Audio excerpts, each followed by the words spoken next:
Police DAV public school Ambala शहर में पहली बार Ambala police public chess championship का आयोजन किया गया है। इसका शुभारंभ आज 13 सितंबर 2025 को पुलिस अधीक्षक अंबाला अजीत सिंह शेखावत आईपीएस ने किया। चेस चैंपियनशिप प्रतियोगिता का आयोजन police DAV public school Ambala शहर में किया गया। माननीय पुलिस अधीक्षक अंबाला का इस कार्यक्रम में पहुंचने पर स्कूल प्रिंसिपल डॉक्टर विकास कोहली ने पुष्पगुच्छ भेंटकर स्वागत किया तथा नशे के विरुद्ध इस कार्यक्रम के आयोजन लिए पुलिस अधिकारियों का धन्यवाद किया। उन्होंने कहा कि अंबाला पुलिस की ये पहल निश्चित ही युवाओं को नई ऊर्जा देगी। इस प्रतियोगिता में लगभग 300 से अधिक बालक बालिकाएं शतरंज के माध्यम से अपनी प्रतिभा का प्रदर्शन कर रहे हैं। इसे 3 वर्गों अंडर-13, अंडर-17 एवं ओपन कैटेगरी में विभाजित किया गया है। पहले दिन 3 राउंड और दूसरे दिन 4 राउंड टेंटेटिव करवाए जाएंगे। विजेता खिलाड़ियों को पुरस्कृत किया जाएगा। नशे के खिलाफ हमारे समय पे अलग अलग प्रोग्राम चलते रहते हैं। इसमें इसी श्रृंखला में हमने एक first Ambala police public chess championship है उसका ऑर्गेनाइजेशन किया है।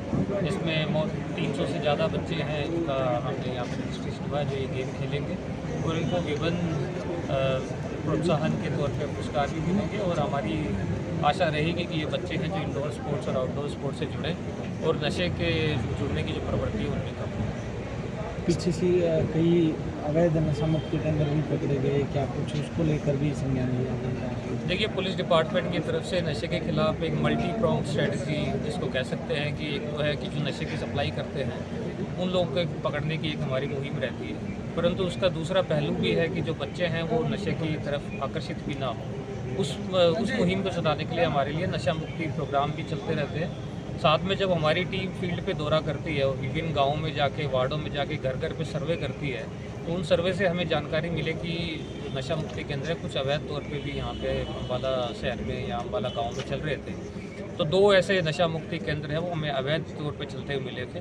तो ये उनको भी हमने उनके खिलाफ एफआईआर रजिस्टर की और उनको गिरफ्तार भी किया है। तो नशे के लिए तो अलग अलग आयाम हैं इसके। एक तो है कि बच्चे इसकी तरफ आकर्षित ना हो, जो सप्लायर्स हैं उनको पकड़ा जाए, उनको सज़ा दिलाई जाए। तो उस श्रृंखला में हमने 100 से ज़्यादा मुकदमे दर्ज करे, बड़े बड़े तस्करों को भी अभी हमने अरेस्ट किया है। परंतु बच्चे खेलों की तरफ जुड़े और नशे की प्रवृत्ति से दूर रहे, इसके बारे में ये हमने एक चेस चैंपियनशिप आयोजित किया और आगे भी हम इस तरह के प्रोग्राम करते हैं। सर, अंडर एज पार्टिसिपेट कर रहे हैं और कहाँ से आएगा?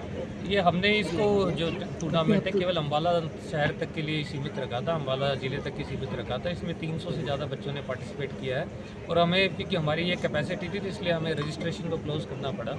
आगे जैसे हम इस बार इसका हमें एक्सपीरियंस भी हुआ है और आगे हम पूरी रेंज में या फिर अन्य ज़िलों से भी बच्चों को यहाँ पे आमंत्रित करेंगे और इसको एक विस्तृत रूप दिया जाएगा।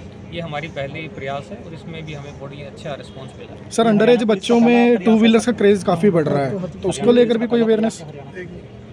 नहीं, ऐसा नहीं है, और भी अलग अलग प्रयास चलते रहते हैं, परंतु अंबाला की तरफ से हमने जो स्पोर्ट्स टूर्नामेंट करवाने का ये किया है और आगे भी हम आउटडोर स्पोर्ट्स का भी शीघ्र ही ऑर्गेनाइज करवाने वाले हैं। ये इंडोर स्पोर्ट्स से हमने एक बार शुरुआत की है। सर, देखिए, मोटर व्हीकल एक्ट में स्ट्रिक्ट प्रावधान है कि यदि कोई अंडर एज ड्राइविंग करता है तो उसके माता पिता के खिलाफ भी कार्रवाई की जा सकती है, क्योंकि बच्चों के खिलाफ तो कार्रवाई नहीं होती है, तो उनके माता पिता के खिलाफ भी कार्रवाई की जा सकती है। तो इसके बारे में हमारी तरफ से बार बार हिदायतें भी दी गई है और बिना मोटर लाइसेंस के यदि कोई ऐसी ड्राइविंग करता है तो उसमें आपको पता है कि ये एक अपराध है। और हमारी अपील है कि प्रिंसिपल से या जिन स्कूलों में या फिर कॉलेजेस में जहाँ पे बच्चे जाते हैं जो अंडर एज ड्राइविंग ना करें।